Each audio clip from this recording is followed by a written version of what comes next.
This episode of Taste of the Valley is brought to you by the Fresno chapter of the California Restaurant Association. Welcome to Taste of the Valley, where every dish has its story. In today's episode, we're going to be going to Parma Italian restaurant in Fresno, off of Marks and Herndon. And we're also going to be going to an organic farm west of 99 called Il Giordano Organico. Come join us.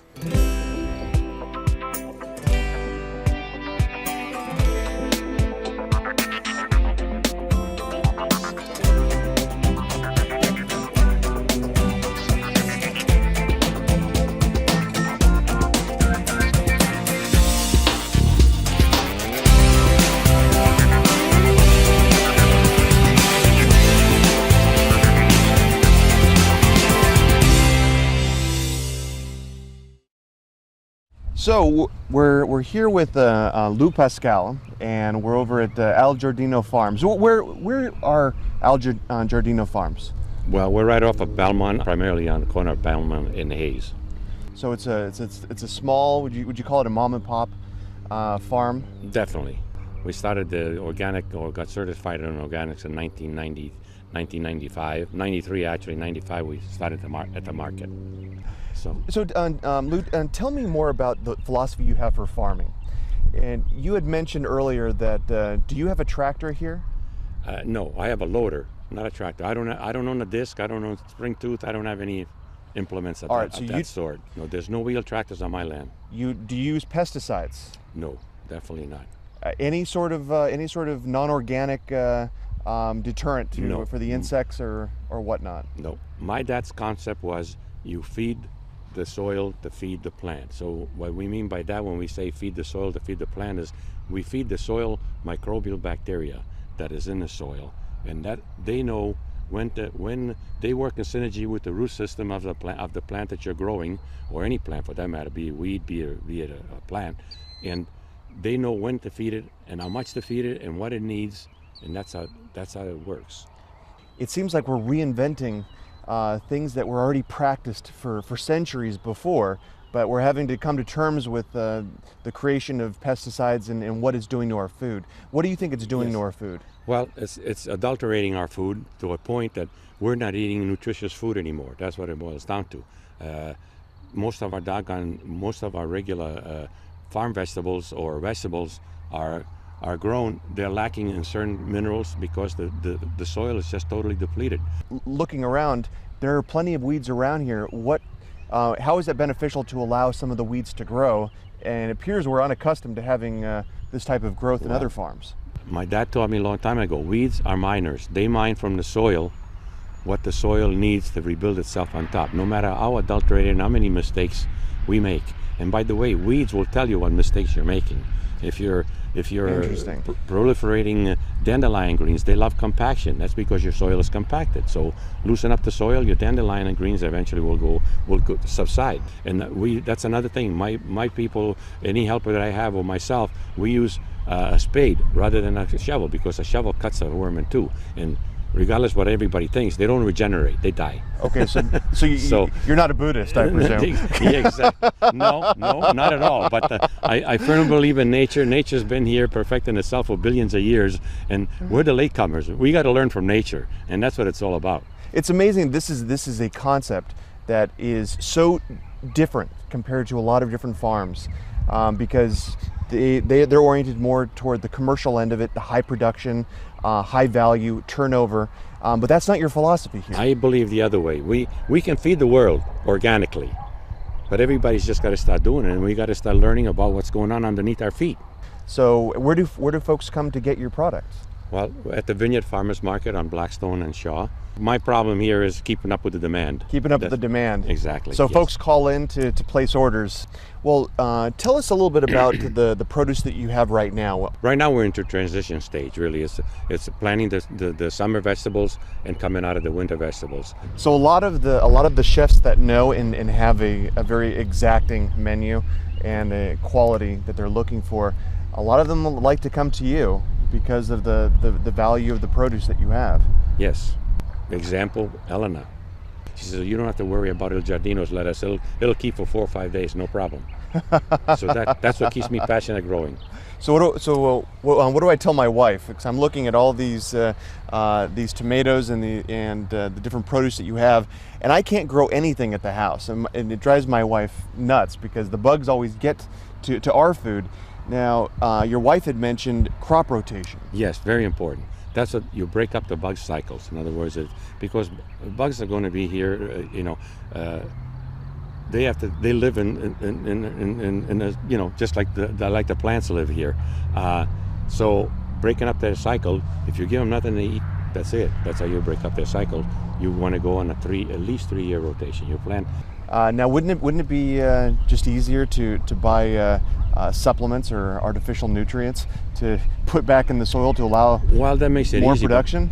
That makes it easy, but that's not a healthy plant, because as I said, the soil microbial bacteria of the soil knows what to feed the plant, and that's what it boils down to. Because our domesticated plants came from weeds, and weeds, like I told you before, they're miners, and they know what they want to mine out of the soil, and that's how the cycle of life works. Well, Lou, thank you for taking the time and allowing us to come over and explore your farming philosophies here at El Giardino, and we look forward to cooking and eating some of your produce. Thank you, and it's my pleasure anytime. Thank you, thank you.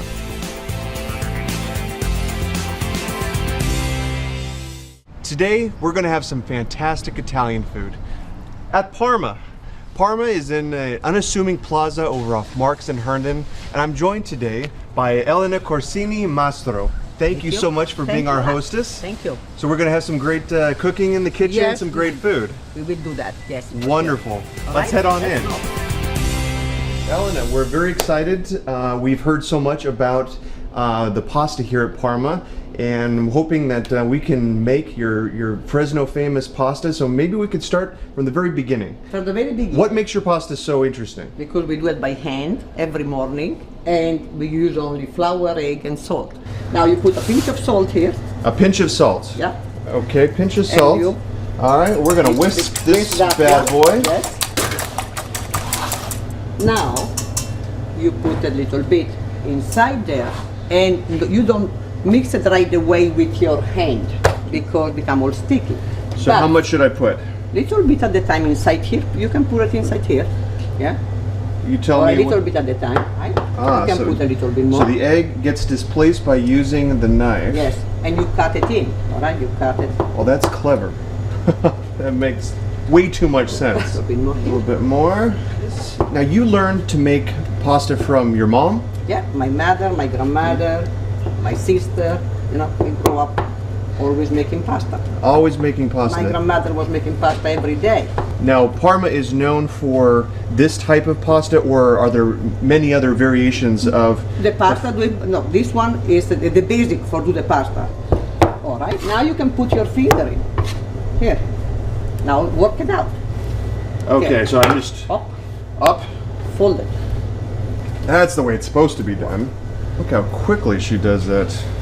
This pasta is made in preparation for your classic dish. What is that dish? It's a tortelli d'erbetta. Tortelli d'erbetta? D'erbetta. D'erbetta. Erbetta is the Swiss chard. Okay, so it is ravioli Ravioli filled with Swiss chard, Swiss chard, ricotta, ricotta, and Parmesan Reggiano, see, and 2 eggs, 2 eggs, nutmeg, a little bit of nutmeg.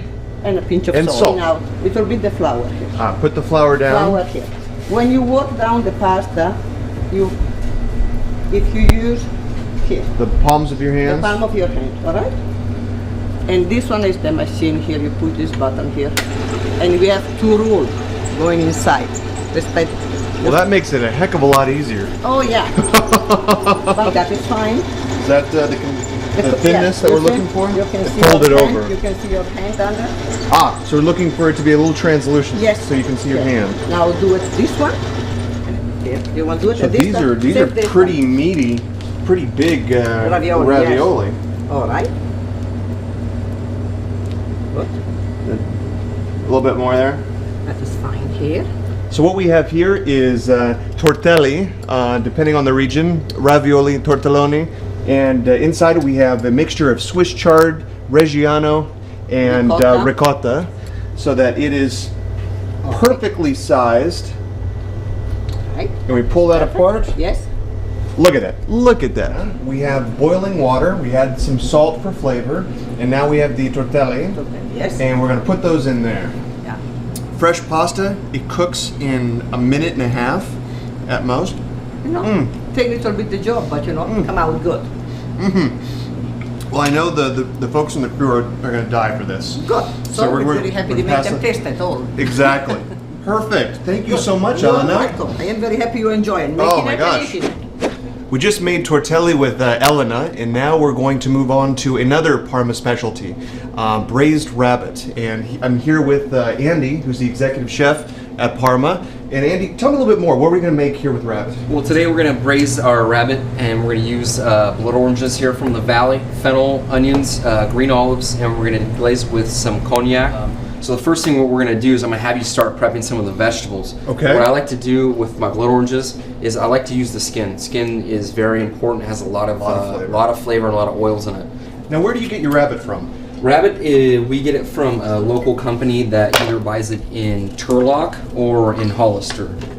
And they're raised all here in California. So I have 3 slices of peel. Perfect. So we have the zest of the blood orange. What we're gonna do is we're just gonna cut it into rounds like that, and then we're gonna julienne a little bit of onion. Cut that in half Cut the and take fennel? the core out of the fennel, and then we're gonna do the same thing. We're gonna julienne that just like the onion, so everything cooks evenly.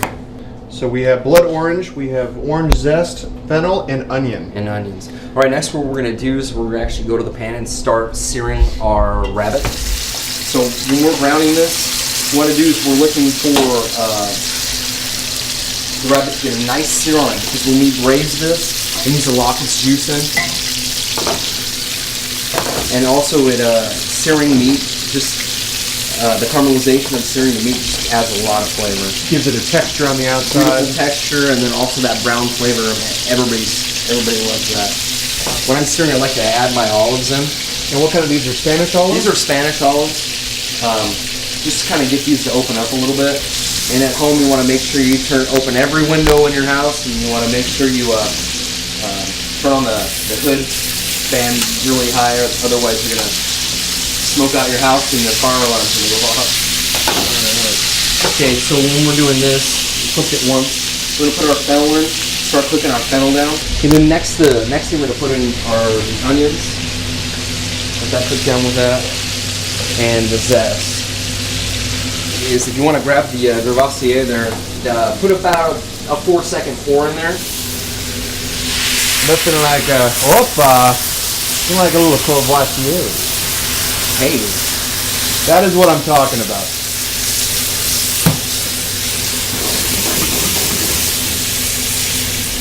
so at that point what we'll do is we'll add, usually I'll add a little more white wine to that. All right. So we're gonna put this in the oven.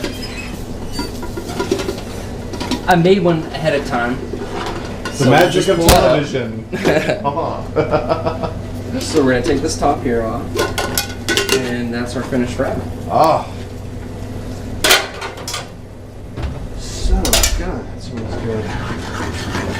So this must be a bang-up dish for the restaurant. No, Is this it does. ordered quite a bit? You know what? People that are adventurous and want to try rabbit, or those people that always come in and order the rabbit, I mean, it's worth a try. It's just like chicken. It's nothing scary about it. Tastes better than chicken. Much better than Definitely. chicken. All right. Congratulations. This is fantastic. Thank you.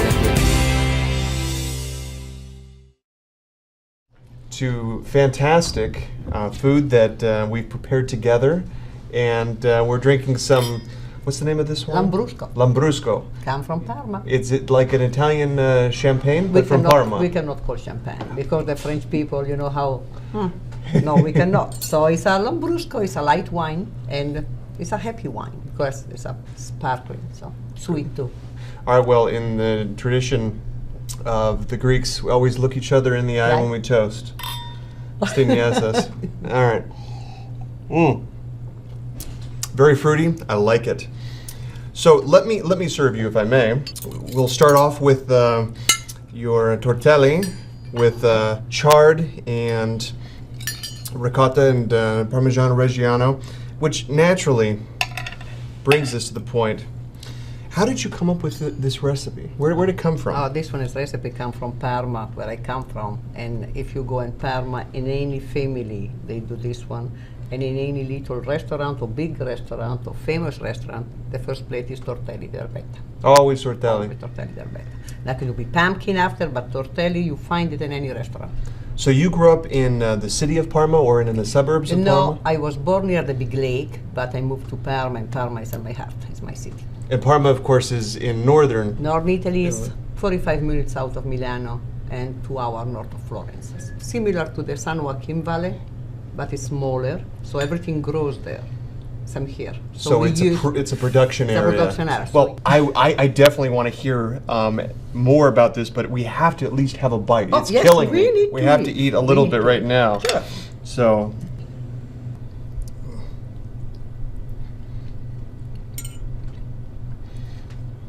Good. Mm-hmm. Decadent. Yeah, Simple ingredients, but absolutely flavorful. good. Now Perfect. drink the shit with the Lambrusco. Exactly. And we drink this why? Because this wine help you, because it's a little bit sparkling, help you digest the food. Because we lots of butter and Parmesan cheese, so when you drink this one, you don't feel heavy after. Breaks it down. Yeah. Okay, so you grew up in Parma, and you were trained as a teacher, Yeah. moved into training, and then opened up a spa. Yes. How did you make your way over to Northwest Fresno to open up an Italian restaurant? You know, I met a nice guy in 1979. The name is Joe Mastro, here in California, and I was traveling here, 79 by myself, and I stopped here in Fresno visiting some cousin of mine. And they introduced me Joe, and after 3 years we married. A love story. A love story. So you decided, what year is that, 1980? When I married Joe was in 82, and I 82. moved here in 84.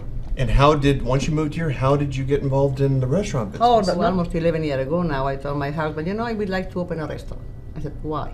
I had all the party at home, and everybody said, why you don't open a restaurant? Why you don't open a restaurant? And after I thought, really, we like to do the food of my city, Of course. And this was my idea, to bring here a part of my house, a part of my heart here, and make something here.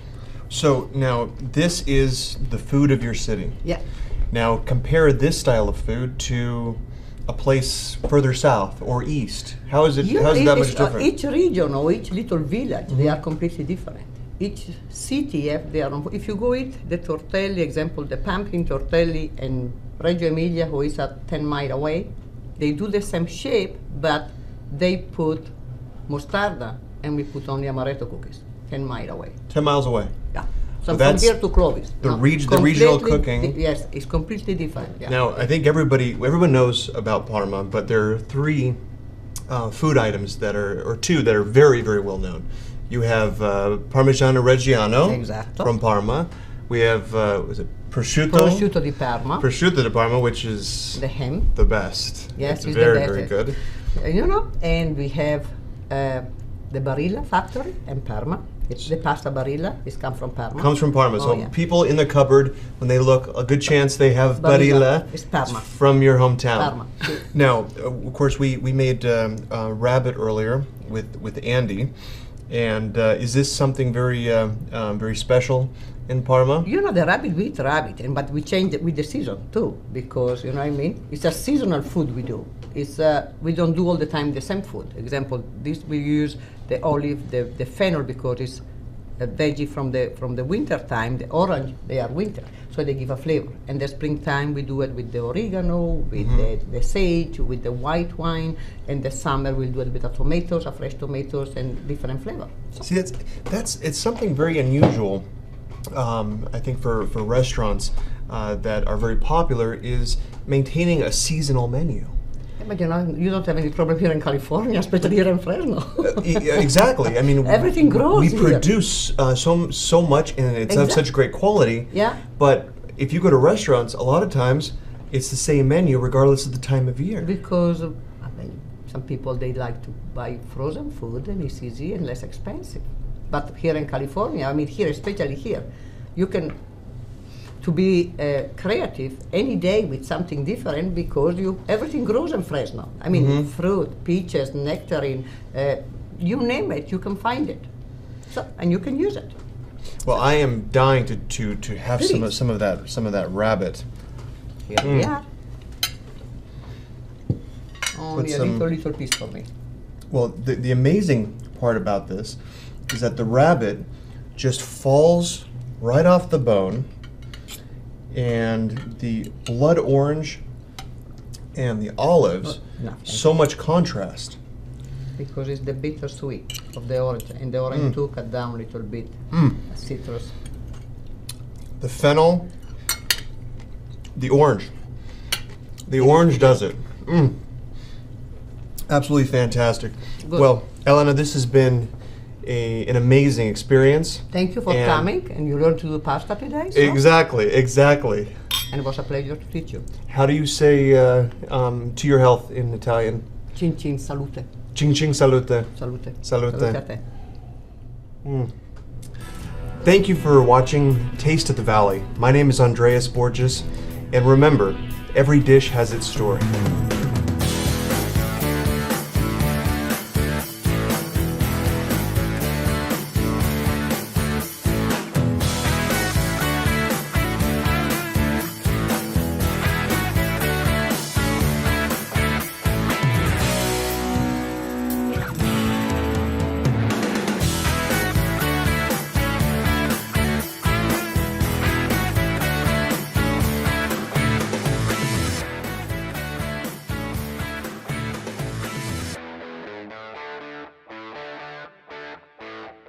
This episode of Taste of the Valley is brought to you by the Fresno chapter of the California Restaurant Association.